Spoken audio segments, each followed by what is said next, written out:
Team Liquid's turn to ban. Dire Team ban.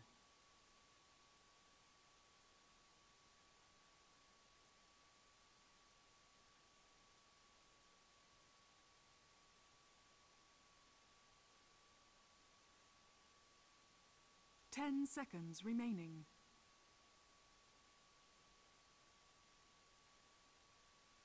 Team Liquid's turn to pick.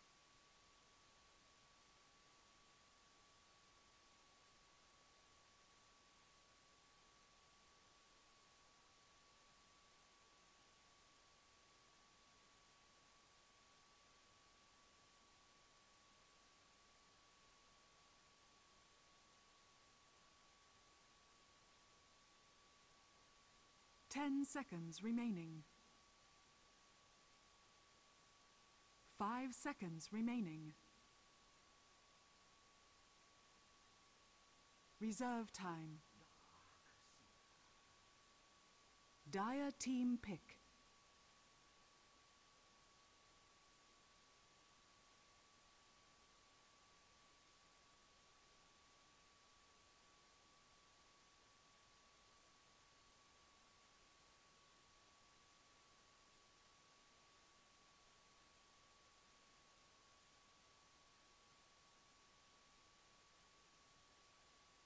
Ten seconds remaining. 5 seconds remaining. Reserve time.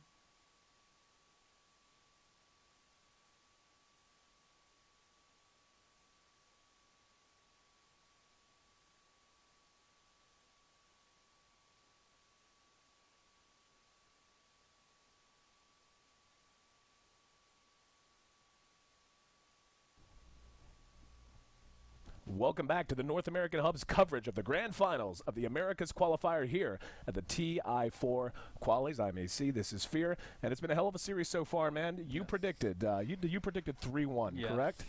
Most of us did, I think. Yeah, but I went 3-2. Yeah, I went 3-2, right.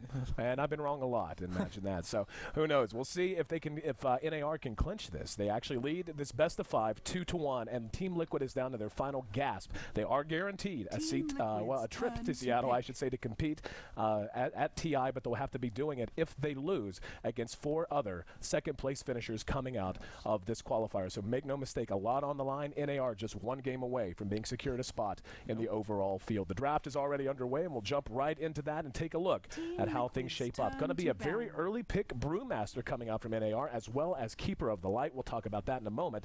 Shadow Fiend this time picked up for Team Liquid to go with the Darkseer. Now, Brew and Keeper of the Light, 2 heroes that have been talked about a lot on air as well as a lot off air. 1437 plays a phenomenal Keeper of the Light. We know that without a doubt. Yes. The Brewmaster, though, predictions from a lot of folks, myself included, you included, of a hero who was going to start seeing a lot more play. Yeah, Brewmaster, I think, will be trending a lot within the next couple of months coming up to the International. I mean, his skill set within the first, like, especially for teams like NAR, who like to fight early, take towers, and snowball off of that. Brewmaster is one of those heroes that it's really hard to fight into unless you get a silence off on him or keep him down in the early stages of the game. It's hard to fight against him, so you're going to have to do the split push. But basically, the way I would summarize this draft right now is grab everything you can before it gets banned. Right. Like, all of these heroes seem to get banned in the second phase, so we're like, all right, there's a trend. Once you play best of 5 against a team, you know what they're going to start banning. It's like, all right, they're going to ban this stuff. They don't want to take this now. None of these teams want these heroes right now, but they know they're not going to get them if they don't take them now. So we see a lot of weird kind of picks in like a best of 5s as they start winding down. Just trends start getting picked up. So Brewmaster was banned last time. Keeper's been banned every single time, I want to say, from Liquid. Yep. So North American Rejects takes those 2 right away. Shadow Fiend and Morphling, another 2 heroes that Quakeful loves playing, and they knew they probably wouldn't get it unless they got in the first phase, so they chose it really quickly. But I do like the direction Team Liquid's going. All the drafts I've seen so far from Team Liquid is they've been lacking team fight. Yes, absolutely. In a major way. And this time, Shadow Fiend Darkseer secures their team fight right now. Those 2 heroes together are ridiculous in team fights. But at the same time, North American Rejects have the Brewmaster too. So right now, draft's looking pretty Reserve even. time. Yeah, well, and that's kind of the thing that stands out to me too when I look at the front two from both teams. These are two picks on both sides that can snowball extremely hard. Yeah. Whenever you talk about a Dire Darkseer who maybe team has a back. really good early game, gets up a very quick mechanism, allows his team to start pushing tower. Shadow Fiend, if he gets off to a great start, he just gets out of control so quickly because of his flash farming capabilities, Right. especially when it comes to the jungle as well. And for North American Rejects, Brewmaster, we've seen him dominate, 10 but we've seen him seconds shut down remaining. as well. Think about a Keeper of the Light, though. Again, it's a hero that got buffed in the 5 latest patch. seconds His Ag remaining. Scepter buff is gigantic, and everyone was kind of curious if that was going to play out the way everyone on the forums, etc. Everyone was excited about it. A lot of Team folks thought it Liquid's might be turn overrated. to pick. Don't know that that's really the prevailing opinion at this point Yeah. anymore. I mean, I think we still need to see more out of it. A lot of the teams especially haven't abused the fact of like the heal it gives you with the Ags. I Right. think that's something that has not been abused a lot. But Coddle overall seeing a lot of play, a lot of success too, I want to say. I mean, a lot of the earlier stages it was losing a lot, but at this top level it seems to be having a lot of success for these two teams in particular. 10 And seconds remaining. Brewmaster I want to talk about as well. He's been doing really well in the laning phase, almost 5 winning his lane most of the time. seconds But he's going to have a harder matchup this time within the Shadow. I mean, you can deny him a little farm, throw the Drunken Haze. That seems to be really Reserve popular. I time. know, I think it's Snaw who plays Brewmaster a lot. He goes first point in Drunken Haze Yep. and just throws it on the enemy and just it makes it really hard to last hit. And here's Dire another team typical pick from Team Liquid. And I have to say, right now, this 1-2 lineup right here with the Wraith King Shadow Fiend is one of my favorite 2 picks in the game right now. It allows Shadow Fiend to build pure damage, and it allows him to like have a hero go in there. Wraith King just gets in there, he dies, makes everyone slow, gives him tons of time to get his right clicks off, his Requiem off, whatever he wants to do. So I think those 2 heroes complement each other really well. No, I agree, and the 10 Darkseer seconds in particular works even better because Yes. what you can do, like you said, there are so many builds you can go 5 with the Wraith King. seconds remaining. Becoming more and more popular is the idea of just a fairly quick blink. You're not going to rush it at the detriment of everything else. Reserve Once you get a blink dagger up, you're willing, more than so long as you have the mana for reincarnation, to just blink into the team, stun a target, and then the rest of your team follows up, but you have to be a little contained. But if you do it right, when the Wraith King dies, Darkseer's there to vacuum everyone right on top of his corpse. He comes back up, has another stun at the ready for a primary target, then Shadow Fiend moves into position, using his raises, using his right click to just clean house. NA Rejects, well, I mean, they've got decent answers to all of that, though. You're going to have Blinding Light for Keeper of the Light to help mitigate some of the damage coming out from the Shadow Fiend. That oftentimes is a little bit overlooked, I should say. It's also going to be hard for him to get out of fights if things do turn around when you have the Shadow Demon, who I would imagine is going to be using Demonic Purge on him just to keep him Right. static to allow the rest of his team to re-engage. Indeed, and what they really need right now, they need something for snaking now. They need something late game hard, some type of hard carry, and there it is. It's going to be the Luna. Team And Liquid's the turn feeling to I pick. really get when I look at Team Liquid's draft is this is pretty stock standard EG draft. If Yeah. I want to say when EG gets Shadow Fiend and Wraith King, they have a 100% win rate with these 2 heroes. Arteezy on the Shadow Fiend, and then Zai usually plays the support Yep. on. Just those 2 heroes are so strong together, and they've ran it so many times and never lost with it. So it makes me a little excited to see Liquid gets it because I know the potential this lineup has for them. Right. When they get this 10 Darkseer, Shadow Fiend, seconds Wraith King remaining. lineup, it is so strong if they can pull it off correctly. I feel like Korok's really 5 going to have a lot on seconds his shoulders remaining. this game on that Brewmaster. Every time we've casted him together, and even just talking about it when you see it in other matches, so Reserve much of it time. comes down to his effectiveness straight from level 6. A level 6 split from Brewmaster is gigantic in terms of its power, in terms of what it allows you to do, to dive towers, to turn fights around, to take what could be a 4-on-2 and turn it in to a win for yourself Dire just because of the team power of it back. at level 6. So he has to be effective, especially when you have a Luna, who if they're able to keep the Brewmaster down, they're going to be able to apply even more pressure to the Luna and slow down that farm on snaking. And then what do you have to fall back on? There's just not enough farm to go around if you're trying to prioritize like that and 10 still giving up seconds remaining. picks. I like Team Liquid's next draft in the Dazzle, though. I think that helps them 5 immensely. seconds Yeah, this is EG's probably saying, please no copy pasta right now. Because this is Reserve exactly time. what they would pick in this 10 situation. seconds North remaining. American Rejects, I do like their lineup a little bit. Team Liquid's Definitely turn like to Liquids ban. more right now, I have Yeah. to say. Feels like North American Rejects are missing something. When you get the Shadow Demon and the Keeper, you're lacking disables. Brewmaster does have some disable within his ultimate, but it's not really that significant. And Shadow Demon and Coddle aren't great 10 ganking heroes, which means seconds Shadow remaining. Fiend has the free reign in that middle lane for the most part. They might be able to get 5 Shadow Demon on seconds gank or remaining. 2 on him, but if Koika smells it out or he doesn't die to that gank a couple times, they don't really have a backup Reserve plan of time. killing him, especially because no heroes right there can really deal with him when he has a BKB, Right. and the Shallow Grave, and the heals coming out from the Wraith King and the Dazzle. It's something that kind of jumps out, and I want your thoughts on it. Is like I see a Luna and a Brewmaster. You know, Luna becomes a monster late. Brew Dire tends to be a team monster pick. early and mid. These are still two heroes that if Luna does end up either having to come to fights or wanting to come to fights in the first 20 to 25, basically you've got two heroes that you have to fight around their ultimates, like at that stage of the game. You have to have Brewmaster's ulti ready. You have to have Luna's ready. Whereas with Liquid, that's not really the case. Like Liquid can take a fight with these heroes, a lot of low cooldown, high impact abilities on all of their heroes Team that are going to allow them Liquid's to fight turn around to that. You pick. think that's going to be a big point of or a big point that they're going to want to emphasize as they look to apply pressure in the mid game? Yeah, I mean, so far the Luna, for me, is... I haven't been feeling it lately. Like, Luna's been being played a lot, and I haven't been seeing too much success or teams that want to be aggressive. Nar's a team that wants to be aggressive. Right. And most success I've seen out of Luna is when you play passive, get really farmed into the late 10 game. We seconds saw it last remaining. game, they picked Luna, they got crushed. I'm afraid like Luna is not one of their 5 strongest heroes. They seconds could prove me remaining. wrong, maybe it was just a fluke game, who knows. But it doesn't seem like they're the type of team that just gets Reserve together time. early enough for Luna to be more useful than like a Dragonite would, or a Lycan, or something around... Something like one of those type of heroes. And the Nyx Assassin on top of it doesn't give that oomph I was really looking for in this lineup. So for the first time today, I must say I like Liquid's draft better than ours. Yeah, I'm right on board. Waiting to 10 see what seconds their next remaining. pick's going to be. They actually banned the Kunkka out with that last ban on the side of 5 Gnar. Puck, seconds the ban remaining. that Team Liquid opted for. If you're in the drafting chair, what hero do you think is going to... Oh, never mind. We'll get the answer anyway. It's going to Weaver pickup. And, okay, we've been talking about Liquid's lineup versus Gnar's. We both are on the side of Liquid. Let's talk about what you're thinking if you're Gnar and you're looking at what you're up against. What's the game plan? I mean, for Gnar, you really have to deal with the early game one way or another. They need to get ahead early. Playing against a Wraith King, Shadow Fiend, Weaver, Darkseer in the late game, there's no chance. I think, yeah, there's no chance. Unless they get outplayed, of course. But they need to start getting tier 1 towers. As soon as Panda comes online, they need to start going for towers. But I'm afraid it's going to be very hard for them to do that if Wraith King gets like early level 6. Because once he gets level 6, he just runs at them. And he doesn't care if he dies. If he dies, they win the team fight because that slow is going to be so ridiculous. Right. So 10 I'm not seconds sure what their remaining. game plan is going to be. I think at this point they just have to outplay them within the early 5 phases, and they seconds have to make the first remaining. couple Panda ults really good. And it's going to be extremely dependent on Nyx Assassin on how much work he can get done to buy Right. them time as well.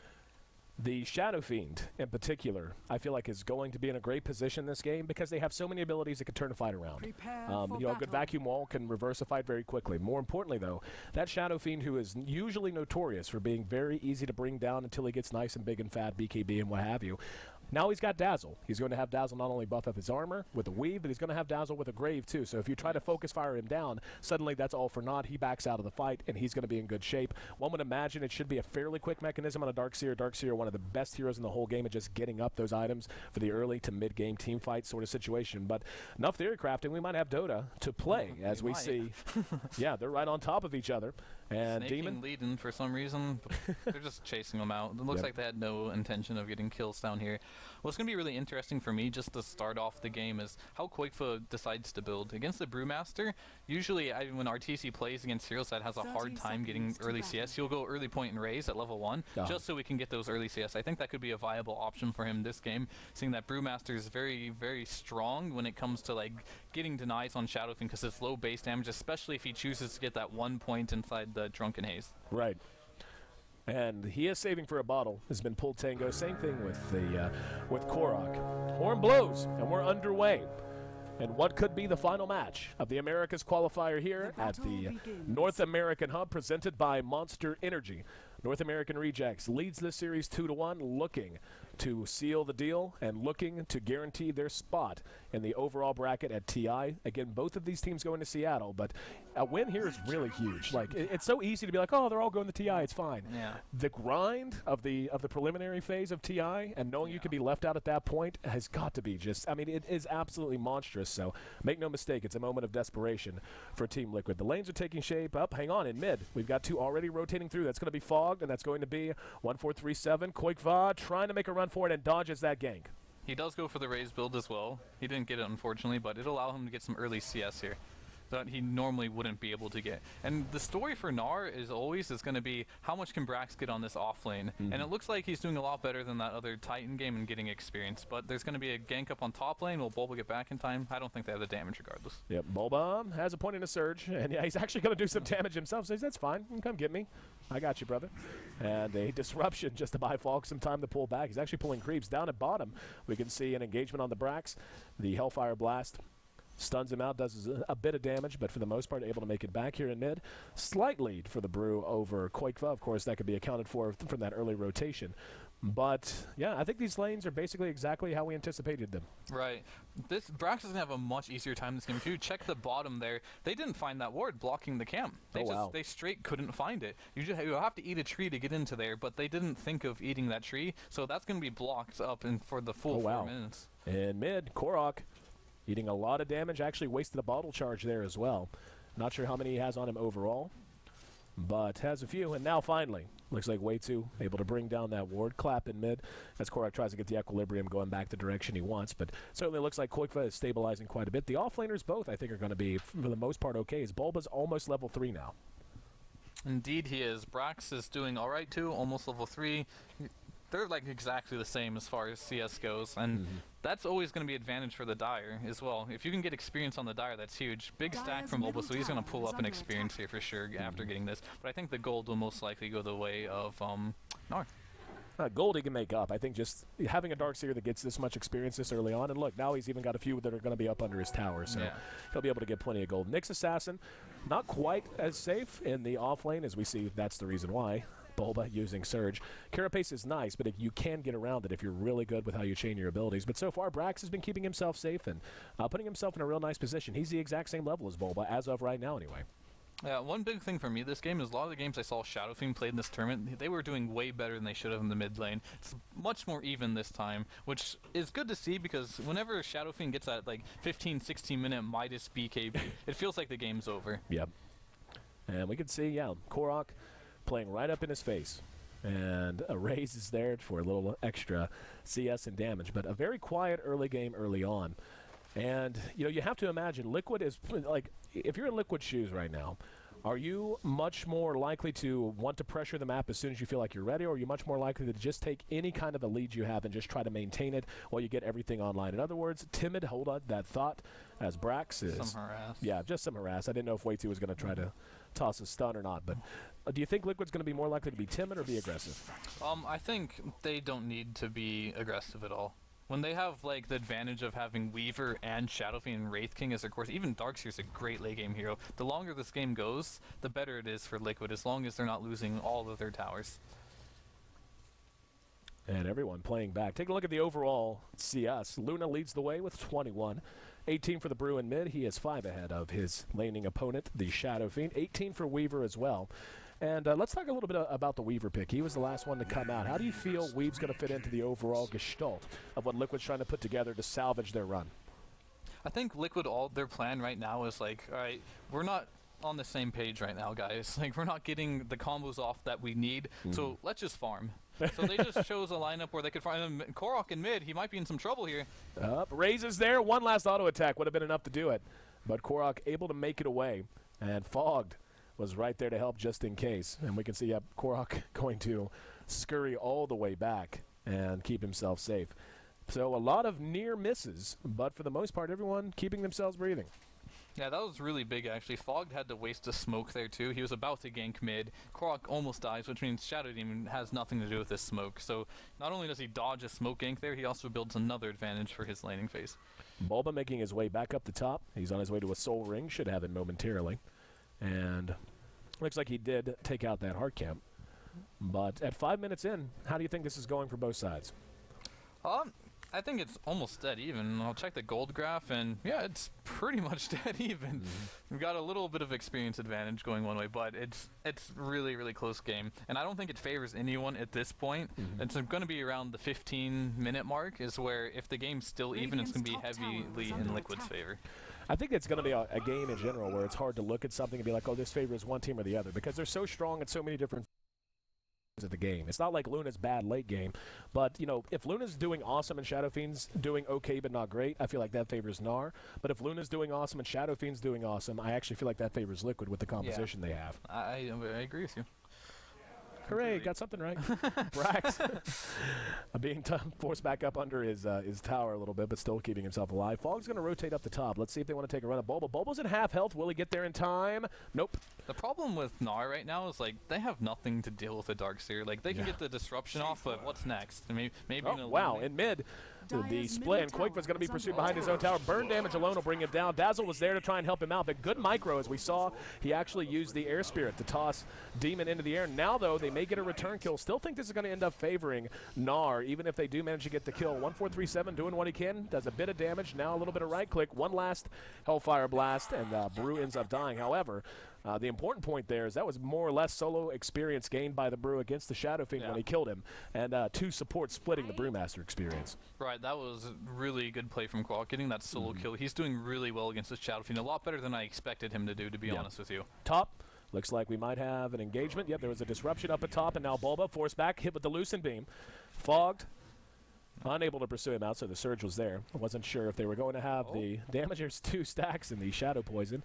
Oh, Lucent Beam, that might just about do it. Yeah, he has 2 stacks on him. I don't know if that's enough damage, though. There it is. No, nope. Not enough.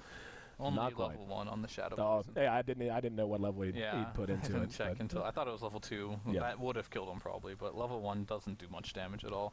So he gets out there. Problem with Gnar's lane as usual, just they have no way of dealing with the Darkseer. They have no stuns. Like, they have the mini stun, so he can just surge away and just be fine almost every single time, which is why he's so far up on the CS board compared to the Nyx. Nyx will die in this lane if he gets caught by a stun and the Weaver getting behind him.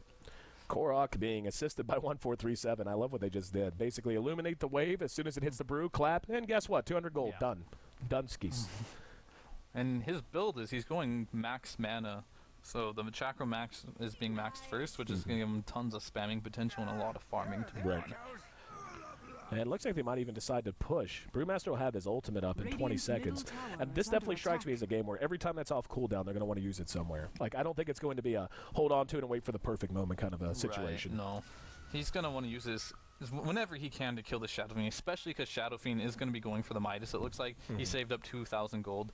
So if they do manage to get the blink up on Brewmaster and he has a Midas, it will be free kills. Stun onto the high ground, no follow though. Did have help behind him in the Keeper of the Light. There's 3 now concentrated in mid from Liquid, so this mid lane getting a lot of attention. Illuminate does connect on Quakefoot. Clap there to help clear some creeps. Another stun, but to no real avail. Midas is now done. 8.5 minutes. Not bad. Yeah, pretty good Midas timing, especially considering he got first blooded. I thought Korok would have more money, but he went back for the Bracer and completed the Magic Wand. If he didn't do that, he probably would have his Blink Dagger by now. So, looks like he just was a little afraid of dying, so he got a little more stats within the Magic Wand and the Bracer. And the hero that's been really quiet this game, but I think is going to start breaking open the game, is going to be Brax on the bottom lane. He hasn't done anything. He has his mana boots up, and he's level 7 now. So he's going to start hunting through the jungle and looking for kills on the Shadow Fiend, which he can solo kill him 100% right now with Brown Boots Midas. I agree with you. I think Brax, the fact that he's been left completely unmolested down in that bottom lane, already has Arc Boots. And he is so high level that, I mean, what they're going to be able to do is basically use the Brewmaster and the Nyx Assassin together in tandem, while the other 3 do what they need to do, push towers like we're seeing right now.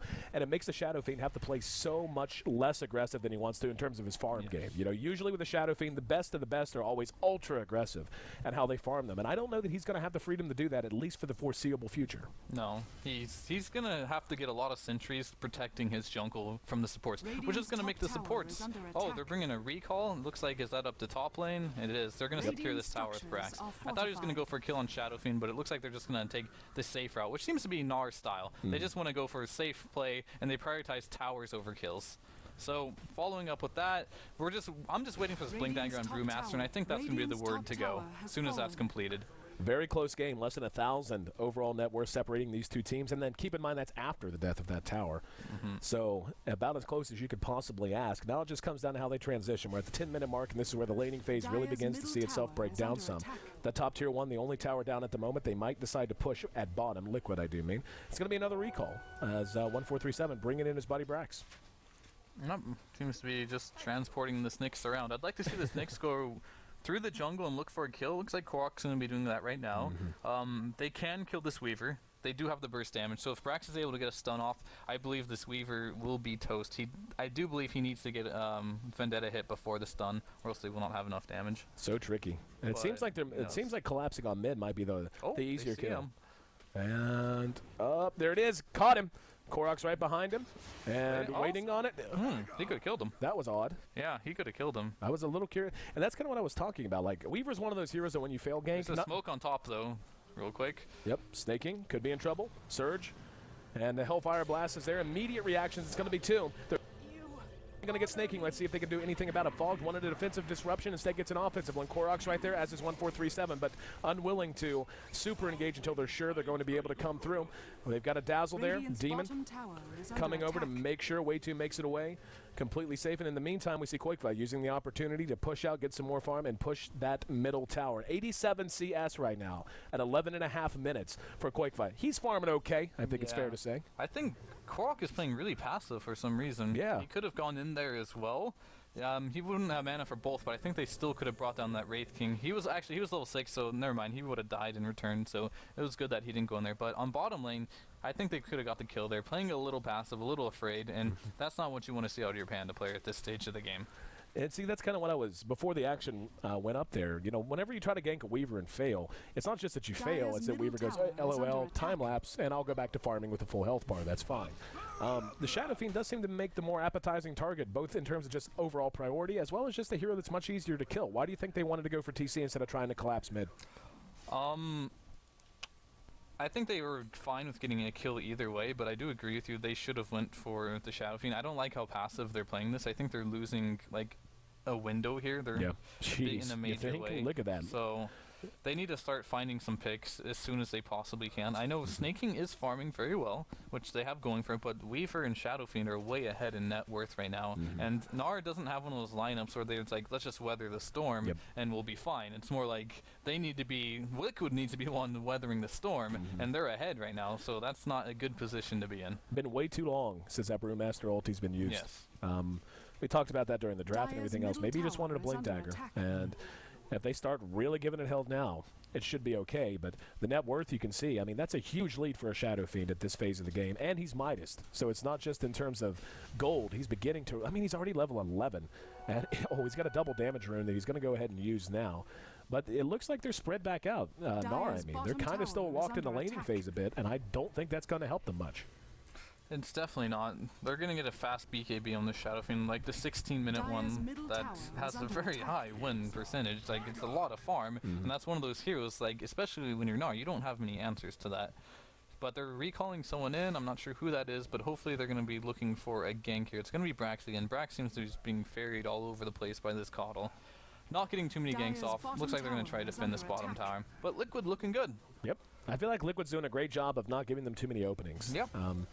Do feel like Gnar could be pushing the issue a bit more, but for the most part, just Liquid playing solid. Now they're going to bring in Korok, and they're going to make a run at this bottom tower. They need this. They really, really need this to work out for them. It's a lot more time wasted if it doesn't, and a lot more time that QuakeFi is going to have to just continue to farm like all hell. Good games from Liquid. They see it coming, and they just want to take the trade. Yep. Creeps even spotted out. Yeah. Yep. They're just going to trade tier 1 for tier 1. Good game from Liquid right there. They don't want to fight right now. They'll fight once they get the BKBs up. Weaver's going BKB first, so is Shadow Fiend. Once they get those two up, I'm sure they're just fine with taking team fights. Mech will be up as well. Looks like we have Panda going in the mid lane. Does the glyph up? Just a deny attempt. And he will be able to pull back. I feel like that's actually a pretty big win for Liquid, though. Yeah, that favors Liquid in a big way, yes. Well, they're going to reset. Very quiet game. Only 3 kills in the first 15 minutes of this game number 4. What could be the deciding game if Gnar can get things on track for them. But Liquid really looking sharp and looking like they are in good position to translate this to mid-game and translate this potentially to a 5-game series. They're now moving up the top. And let's take, we haven't talked a lot about snaking. He's gone fairly greedy. He didn't go Midas, but he did go Helm of the Dominator. And he is farming, he's catching up, he now passed the Weaver. So they do have hope late game. It's not completely lost. It's just they didn't get what they wanted out of this Panda and Nyx, I feel. They both had a very good start, but weren't able to get much out of it. But it looks like they want to try and get a team fight now, smoking behind them. This will be a 4-on-3 engagement here. Here we go. They're coming in. They're actually relocating one in, and they're just going to try to TP away. There will be one that gets away. Bulba not quite so lucky. Man left behind and brought down. And, you know, that's handy, but Koikva, he's fine with that. He just goes to bottom lane, Koikva and sends up. TC are just farming mid and bottom. They split the map. Like, this type of playstyle for me is very easy to play. Like, that's probably what Liquid's thinking going through here. It's very strong, and it's very easy to play. All you do is farm, avoid team fights, and when you get your items, go fight. Yep. So it's a very easy style to play, and Gnar is the one that has to punish it, and they're not doing what they have to do that. I mean, it's reaching a point, like, if you're in Gnar's shoes, are you up, hang on. Engagement in the bottom lane. Yep, he ends up splitting. A kill on Koikva would be huge if they can get it. Brax is there to help out. The Rock. BKB is coming on the chicken. Can they get the chicken with it on Yeah. it? Looks like they thought about it, but still getting a kill there. Quite handy dandy. That chicken does not have speed boost for a few seconds, and one more auto attack will do it. Oh, wow! No, the Purge was there. Great play from Fog to secure the courier kill. That Panda reassemble. He was literally in the attack animation with the Fire Panda, but they do get it. Like you said, that actually is so big outside of what stand. You know, usually you're like, oh, they got the courier great gold. Well, you know, on mid. Yep, in mid. No detection. Yep, trying to find TC, unable to do so. But the fact that that had his BKB is a huge freaking deal. Yeah, I mean, he did get the BKB. Oh, no, he delivered. did get it. Yeah, Okay, I didn't think he did. And that makes it a less of a big deal, Yeah, but okay. it does give him a kill, which they wouldn't have had if he had that BKB on him. Yep. So, and they desperately Radiant's needed that kill, and they might be able to middle tower is translate under that attack. into a tower now, because Shadow Fiend does Radiant have no soul. So if he does structures TP in here, are his ult will not be doing too much damage. Panda ult is down, though, so it is a possibility to defend this, but I really doubt they'll defend this. And Brax going to come in. The weave like goes they down, will. and Koikva's ready to re-engage. There's going to be a vacuum into a wall. Just got Brax that time, though. Koikva ate some damage, but not a ton. He does get Dire's dusted, top and one tower well-placed is under raise attack. gives a kill to Koikva. Making up some ground for that death at bottom. And the tower, I didn't see, yeah, the tower was denied as well. So good play there from TC. Good play. I didn't think they'd defend that because no souls, and TC was kind of low HP just healing, but without the Brewmaster ult, it seems like they weren't able to fight. Yep, and well, that's what we knew it would be, too. Like, Yeah. you're fighting around 2 ultimates. 3, really. I mean, you really need the Vendetta just as much as you need just about anything else. And if Luna shows up, she has to have Eclipse at this point. Like, she's getting farmed-ish, but she's not a show-up, right-click, and be scary hero yet. Right. Dire's And top Luna tower is only under decided attack. to put 1 point in her ultimate, which is very strange, which means they're going to have a hard time fighting if they decide to force the issue now with Koikva's Dire's BKB. top tower has fallen. Interesting decision making. That's full farming mode with all the points in Glaze. Top tier 1 drops in the meantime, and Liquid continues to build on their lead.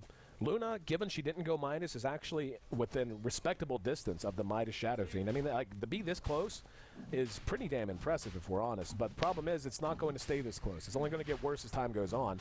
And it looks like Gnar knows it. And Yeah. how many times you see this? We're going to take a Roche because we think they're pushing tier 2, and sure enough, that's what's happening. Right. The one thing that they have going for them, I think Gnar will be okay in super late game because all the utility they have if Yeah. Luna Dire's gets top Aegis tower and whatnot. is under But what they attack. need to not have happen is lose all of their towers. So if they can defend all their towers and get Roche advantage, I think we're in for a fairly even game. Top tier 2 is down to about half health. They're going to get Roche for sure. They are going to try to maybe send someone in. I don't know they're going to get there in time to really prevent this, though. No way. Roshan has Yeah. fallen So to Luna the grabs the dark. Aegis, and they're going to relocate someone in. Or not relocate, but recall someone in. So at this stage of the game now Gnar cannot give up any more free towers. Yep. Like at this point, if Radiant's they want to bottom stay in this tower game, I is was under afraid Shadow attack. can get the 16-minute BKB, just start pushing down every lane and just lose every single team fight. But with this Aegis on Luna, they might be able to defend it. But what they do need is, there we go, level 12 on Luna, so she gets that level 2 ultimate. Yep. Little greedy there, but it works out. She didn't use her ult once this game, so she's like, whatever, I'm just going to full farm mode. And they're going to catch out. Yep, they're going to go for this. Using the ulti, Brax is there. That's just a dazzle kill, though. Don't know. They need to. They're not going to get anyone else with it. You think that's a waste? Feels like a little wasteful. Yeah, it is waste, but they were hoping to get more out of that. I don't think it's going to be the biggest deal in the world. They can farm this out and just go farm now. It'll open up the map a little bit, but it does mean they can't really push their advantage now with that being down. They're just going to have to go back to farming. Shadow Fiend, about 3,200 gold in the bank right now. What do you think his next item choice is going to be? Dire's bottom tower is under attack. It's a tough one because he is against Drunken Haze. I know he's a big fan of going Daedalus, so I'm just going to go with, he's probably going to go for the Daedalus. Yep. I was thinking MKB too. because of MKB the would be haze. very good against the Panda. So I would like to see an MKB. Butterfly could be very good for him as well, because all the Fire Panda can't hit him. Luna will have a hard time hitting him too. So Butterfly or MKB, I believe, is the best choice. Manta's not bad either. You can get rid of some of the debuffs. Well, just one of the debuffs here, and that'll be the Brewmaster mischance. So Manta's okay, but he's going for that Daedalus. He just loves that build. I've seen his Shadow Fiend too many times now, and no matter if I feel like another item's like perfect here, he just goes for that Daedalus. He just thinks those crits are just probably the strongest thing on the hero. And I can agree to it. If he does get the crit off, it does so much damage on a hero like Shadow Fiend. We can see Liquid protecting their own jungle. And that's a good pickup right there. They picked up a gem on Nyx. Get the map control. Whenever Brax goes in, he'll be able to see if there's sentry scouting him out, so it'll give his positioning better. It's going to be a Blade Mail pickup on Way 2, by the way. Yeah, he goes Blade Mail directly into Mjolnir. That's pretty much his build. And it's a solid, so going into the late game, he just like transitions into a carry. He takes care of the early game. Well, I mean, there's 5-man smoke going here, but will they catch someone? Very unlikely. They're just looking for stacks. Oh, they actually just... They've got a whole lot in the vicinity, and they're going to be spotting out TC. Now comes the fight. Way 2 going to engage. There's a vacuum wall. Korok, does he have his ulti? Can he get it off? If he does, I don't think he does. No, it's on cooldown for 4 seconds. That wasted ult in mid that only got them the dazzle pick comes back to bite them hard. And that's what we were talking about the whole time, man. The fact that they have to fight around these ultimates. The Keeper of the Light's going to be there. Yeah, disruption on the Way 2. And he's going to pop back out. Here comes the TPN. Brewmaster Bob back. He's got it this time. If he can get a good blink and a clap, he's going to get him. Now the ulti split. This is a huge turnaround. Cost him a buyback. But Quickfa is just going pure ham. The damage too high. And we're going to see Snaking has the Aegis popped.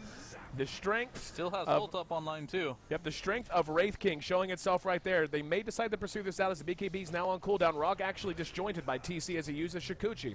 And they are disruption. Just on the nick of time, so they do end up getting one more on the back of it. Still, that cost Brewmaster a buyback. The good news, if there's any, for Gnar, though, is that Brew is not necessarily a hero that scales all that great with items. So the fact that his gold is diminished is not the end of the world. But 4 seconds, man. 4 seconds was the difference in that fight. It really was. I was like, oh, don't get caught there, Korok. Your ult's almost up. That was like the worst timing ever. He probably should have positioned himself a little better, knowing that his ult was on cooldown. But they didn't have BKB on Snaking either, so if they would have had that BKB there, I think that would have been a total different fight, and he still would have the Aegis now, but he loses the Aegis there. Not a huge deal. He now has a BKB for the next fight, but the good news for Gnar is these BKB charges are going down, and they're really reliant on the BKBs being low charge cooldowns because of the heroes like Nyx Assassin and the Brewmaster and the Luna ult. I like what they're doing here. They can't get overly aggressive, but they're trying to do as much as they can aggressively, even with those ults down. Yeah. If they can do this safely and not give anything back, that's really, I mean, it's just value added, basically. Yeah, that was a level 1 Wraith King ult too, so he's not going to have that up for another 170 That's a great seconds. point. I thought for sure he was level 11 by now. Daedalus is done on Quickfa, though, and we saw him just blowing heroes up. They have to account for him early in these fights. Yeah. This game is starting to shape up to get really close. Yep. Gotta say. Like, that last fight was very close. It did favor Liquid a little bit, but not a big deal for Gnar. Not a really game-losing fight whatsoever. So they probably just keep farming up the Luna, pull him around with Coddle. So they do have that global advantage going from. The one weakness Liquid does have as a lineup is they do not have very good gank. Yep. Their lineup is meant to just farm and push as a team. So Luna, I don't know why I called her Mirana, but Luna is going to be able to farm the map pretty freely without feeling threatened. They have a chance to make a run at this Shadow Fiend, perhaps. Nope, they're just hanging back. And Quickfa was up there quite a bit. I'm surprised. Why do you think they didn't decide to at least try there? They felt like they probably gonna get it, but whenever you can actually just get a BKB charge, it is worth it. Nyx is the only stun they have that can just like stun him before he BKBs and burst him down. So Nyx is a really key hero for getting picks on Shadow Fiend and Weaver. He's been pretty quiet though on Nyx Assassin. I haven't found too many ganks. I thought he'd get a lot more with that great start he had, but unfortunately not able to find the openings.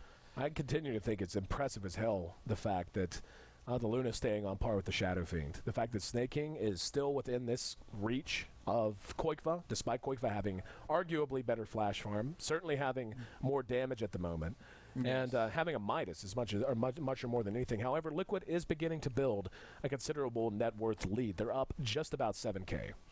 I think Shadow Fiend right now is going to be at his strongest. This next fight is going to determine a lot. He just finished Daedalus. 25 minutes in, he has BKB Daedalus. He's hitting like a truck, especially if he crits. He's going to melt Snaking, but once Snaking is able to finish off another item, I would say Butterfly is a great item here, but at the same time, Liquid has to be looking at building Monkey King bars. Yeah. You have Panda with his Drunken Haze and his natural dodge ability. You have a Luna who loves building Butterfly, and you have Keeper of Light, Blinding Light. You've got 3 abilities that just completely destroy heroes if they do not have their BKBs for mischance. So MKBs are going to be high on the priority list. So Butterfly's not even going to save her that much. So I think this may be a game where she goes directly into Manta into a Satanic. But she's already got the Asha, so it would be a much easier transition to make too. A lot quicker, if nothing else, in terms of getting out those big items. Liquid rotating down to bottom now. 10 kills in 25 minutes, so both teams playing this very, very cautiously, not wanting to give up a single death more than they have to. A lot on the line for Liquid here. Still a lot on the line for Gnar. They want to win this game, but if Liquid loses this, they are out of the international running for top 16. Dire's bottom tower is under attack. Alrighty. Dire's structures Liquid are fortified. showing their faces and trying to prompt a reaction.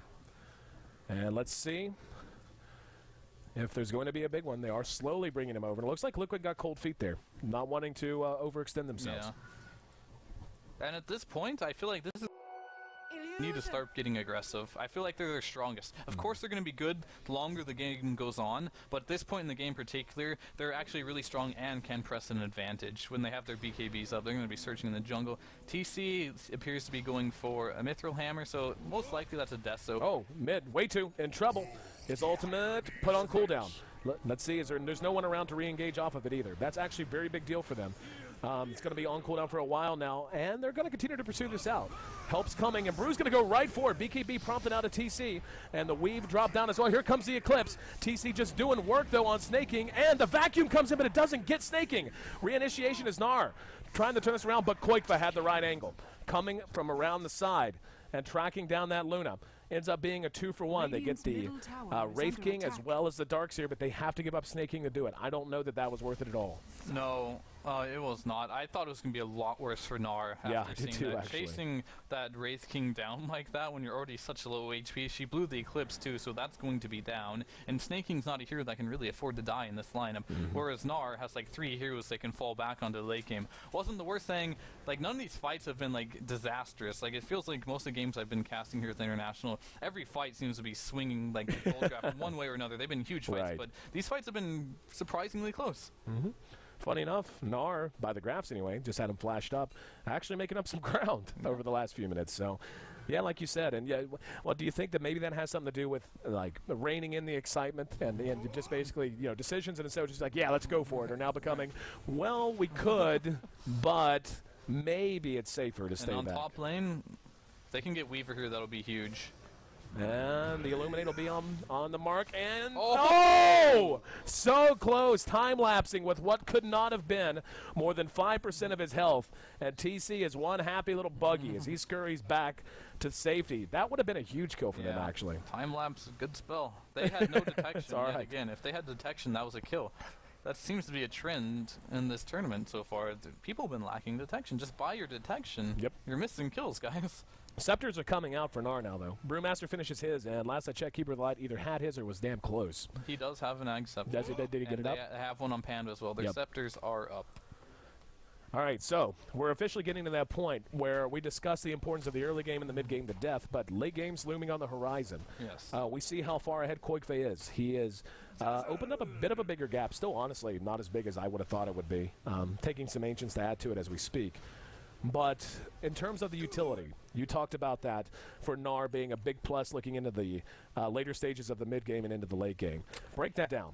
Well, for the most part, I still give Liquid a huge advantage coming into the late game, just because Darkseer, Wraith King, and the other 2 cores that are extremely farmed right now are really, really strong in the late game, whereas Panda falls off. Shadow Demon's still good all game. Caudle, I feel like, falls off as well, and Nyx Assassin kind of falls off too. So I believe right now, within the next 10-15 minutes, is Gnar's opportunity to win. They can still win late game if they get a really farmed Luna, but if they get too much farm on this Wraith King and Darkseer, Luna can't do it alone. Speaking of Luna, she did end up going with the Manta. And I kind of want to see like a Satanic out of her yeah, right now. I think it's needed. Yeah, it's going to be really good for her. Butterfly is good. I mean, I would make it too if I don't see MKBs going up, which TC has a Desolator. On top, they have, that's actually got to hurt. They got Desolator, Weave, and Presence of the Dark Lord right now. Yep. They can actually just melt all the Pandas. Way too. Could be in trouble. They're engaging from multiple angles, but they're playing so weirdly about it because they don't want to rush uphill into the blind. Way2 could end up dying here. He has his ultimate on the ready. Now they might want to re-engage. Here they come. Koikva and TC coming up the river, and there's going to be the Eclipse, but BKBs are out. Manta from Luna, but the right click is so huge out of Koikva. He is just going to work ultimate, helping to clear them out even more. They finally track down Luna up near the secret shop, and there's going to be a grave, and we talked about how good this could be. Koikva being bought some time. The Pandas still have some time left on them, but Rock comes out. Koikva, though, just regenning health so much and makes it a triple kill for TC and a double kill for Koikva. Full 5-man wipe, and Roche is about to make it 6. Could not have played out better, and this is why you draft the Wraith King. They had the jump on him, but it didn't matter. When that ultimate is up, this tends to happen. Panda is feeling so useless right now with all this minus armor, and as I was saying with the heals, Koikva's about to die. With a Daedalus and a Monkey King bar in him, he just right-clicked with the aura from the Wraith King and just healed back to full. On top of Dazzle graving him, you just can't kill this hero. This type of drafting is just way too strong. We've seen EG do it tons of times before, and it's no wonder they have like 100. Tier 3, now the target. There was a buyback amidst all that, by the way. Nyx did buy back and didn't do a whole hell of a lot on the back of that. And I feel at this point Luna no longer like does anything. There's an interesting mechanic here. The blinding light was used on Koikva, even though he has a Monkey King bar, he still could not hit a tower. I'm not sure if that's a bug, but it does not work on the buildings at all. That much is for sure. Yep. Yeah, they changed that a while ago. I remember back in the day, I was trying to go back in my head in patches because they had. But yeah, MKB no longer has any effect in terms of. Remember, because you used to be able to siege from the low ground. Yeah. And if you had MKB, you can't do that anymore. Yeah, so. You just can't hit it. Period with blinding light now, even if you're not low grounding. I wasn't actually fully aware of that. Yep. Well, there's the. Mentioned it during the draft. Blinding light is kind of a big deal. Problem is, I don't think it's a big enough deal. No. To buy Sneyking the time he needs. He needs more items, and he needs them soon. Yeah, and this is what we've been seeing with a lot of the Brewmaster picks. If he gets off to a good start and starts rolling, seems unstoppable. But if he doesn't have that good start, he starts to feel like kind of a burden. Yep. Well, I mean, we saw how passive he was early on. And, it kind of was the worst of both worlds. He held on to his ultimate a couple of times when we both felt like he could have used it. Then when he does use it, it ends up getting them nothing, and there's a huge return fight at bottom that ends up being lost because of that. And, yeah, I don't feel like they've gotten max mileage out of this. And Koikva is, well, he's big. He's about one big item ahead now of Luna, up to about 6K overall net worth lead on her alone. The next closest is the Weaver, which is also on his team. He's 8 to 9K ahead of him. Yeah, they're both like Luna right now just melts.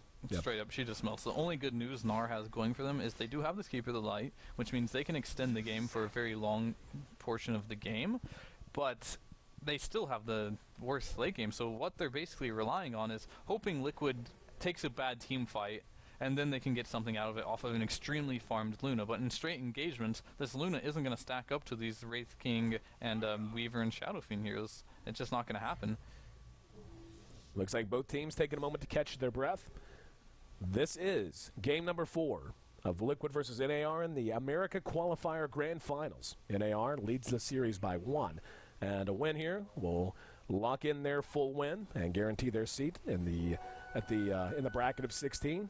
Liquid, though, looking like they've got this one under control and looking like we're very likely to have a game 5. It does look that way indeed, and Brax has just been hiding in the trees. I think that's twice he's TBO. He's just looking for someone to overextend and maybe get a pick off. He can't do much else because at this stage of the game, his skill set is not able to kill any of their heroes. Yep. We see the Maelstrom is the pickup, by the way, for Way2. Yeah. You called that one. And it looks like they're about ready to go and take what could be one of the few remaining fights in this game if they continue to steamroll the way they have so far. Brewmaster has his ulti up. Luna should have hers. But look at this tower. That's with backdoor protection. Like, that's how much damage they're doing right now. That is a problem. And they're just going to keep Mill on top of the Illuminate. It's always cute, but when he has the Ags, it doesn't really hurt him that much. Looks like middle tier 1. being raced. Dire's Liquid's bottom going to tower push a is little under faster. I can attack. tell you that. Blinding Light, the Blinding Light actually didn't get Koikfa.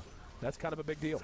They're pushing mid instead. It looks like they just want to trade Dire's bottom Raxes, tower but has Yep, fallen. I'm not sure disruption. they're going to be able to unless they start throwing heroes in their 3-buys. Yep. Yeah, there's no way they're out pushing Liquid. It's just not happening. Dire's bottom And they're going to be able to has get back in fallen. plenty of time to clean this up.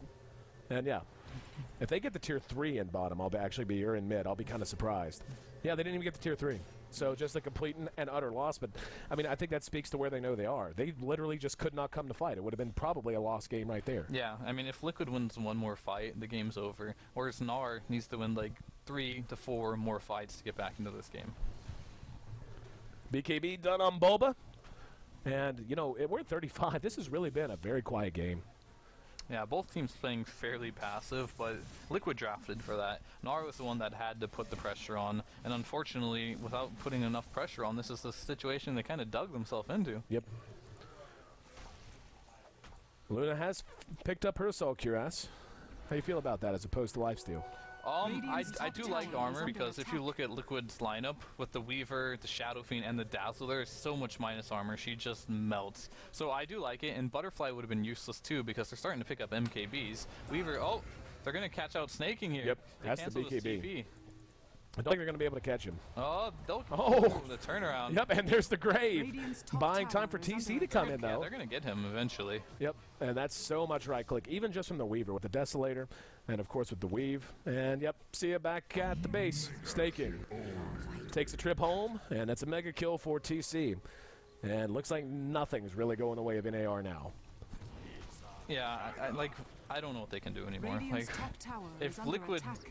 makes a major mistake, maybe they can come back, but even if they do make mistakes, they still have a lot of room to work with. Yep. So I feel like they're just Radiant's waiting to middle push down the tower is lanes, under attack. and Gnar has to get really creative right now. Just want to point out that's a heart done on Weaver and a satanic done on the Shadow Fiend. Yeah, I'm sure the gold graph is absolutely disgusting right now. Yeah, Yeah. we've got 12k. I thought it would be more than that, to be honest Yep, with you. they're going to but- re-engage. Koikva's right there. Actually ends up being stunned on the Carapace. They're not going to be able to pursue him out, at least not for the moment. They tried to push in mid. Up at top, though, they've got Bulba shoving in top lane already. And down at bottom, one set of racks already down. And this is basically just all Liquid's game to win or to lose. Yeah. Alright, so the gold graph is actually closer than I thought, but the gold is on the wrong heroes for Gnar. I feel like both the supports are pretty farmed, actually. And there's a lot of farm on this Panda, too, but this is where I think the gold graph can kind of lie at times. There's a lot of gold on Panda, but I don't think any of that gold on Panda is even relevant at this point. No. Because he can just right-click, the Weaver and the Shadow can just right-click on both his Brewmasters, or the Broodlings, or what do you want to call them. They just die in like 3 hits each. Shadow Wave! I just imagine as soon as he pops that, they're just going to get right-click down and Brew's going to die instantly. And Gnar coming out. Disruptions there, TC. Right there to help as well. Those illusions will do some damage, but they should be able to melt them down without a whole lot of muss or fuss. We're going to catch a couple. Illuminate, Clips, Koikva, and Wei2. Blinding Light as they try to rush, and they're just going to go for it. Wei2 has his Blade Mill popped, and the right-click gigantic on this Tier 3 tower. Last breath, last stand for Dire's Gnar if they want to middle try tower and take has the fallen. series here. Another disruption as they tried to get out. TC, though, able to scurry away with Shikuchi. And looks like they are just going to go ahead and back, taking 0 chances.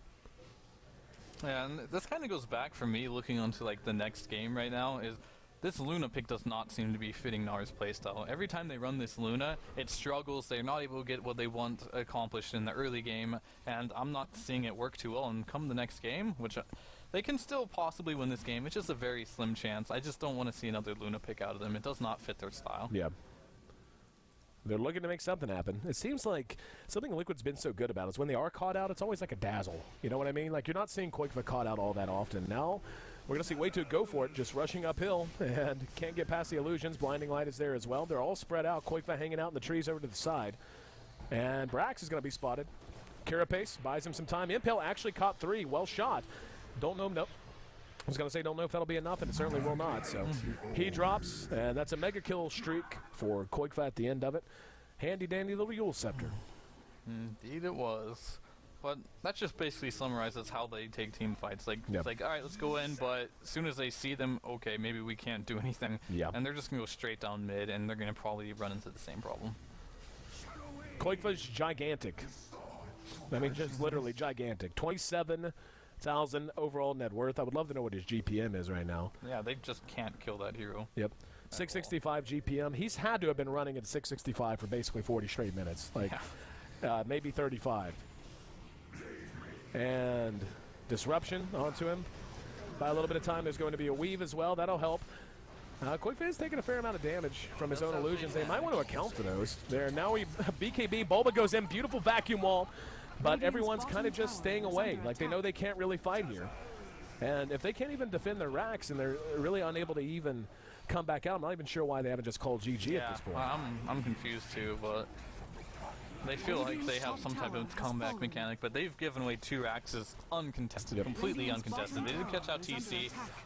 He will get the time lapse, though. Back to full HP, still has the BKB up. Do they choose to turn this, or are they just going to leave him out to dry? He's going to BKB. Yeah. Just to stay safe. Sorry, Brew. And a haste. Just in case you thought there was any chance maybe you would catch him. Not going to be the case. So yeah, Gnar continues to stay in the game, even though, again, like, they honestly didn't even muster a defense there. No, they didn't. I'm not sure what they're expecting, and maybe they're expecting a full, like, Liquid versus Union throw. Maybe. Going into the tier 4s, Suddenly. But it looks like Liquid is done with playing like that, so that doesn't seem to be, like, a possibility. Hoping for, like, an Eye of Scotty on Dazzle. Yeah, that would actually Legit. be good, too. Legit. Legit. So I don't even know. Well, for the moment, the game rolls on. And Nard trying to extend their life in this game. Very likely, though, looking to be very, very likely that we are going to be going to a Game 5. Liquid versus Gnar with a direct seat into the 16-team bracket at the International 2014. Roche responds. This will be Cheese Roshan as well. And it's going to be spotted immediately. So they're right in the vicinity. Think Gnar can even challenge this?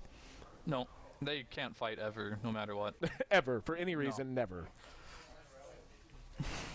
Koikva moves in, and Koikva can solo this, and will.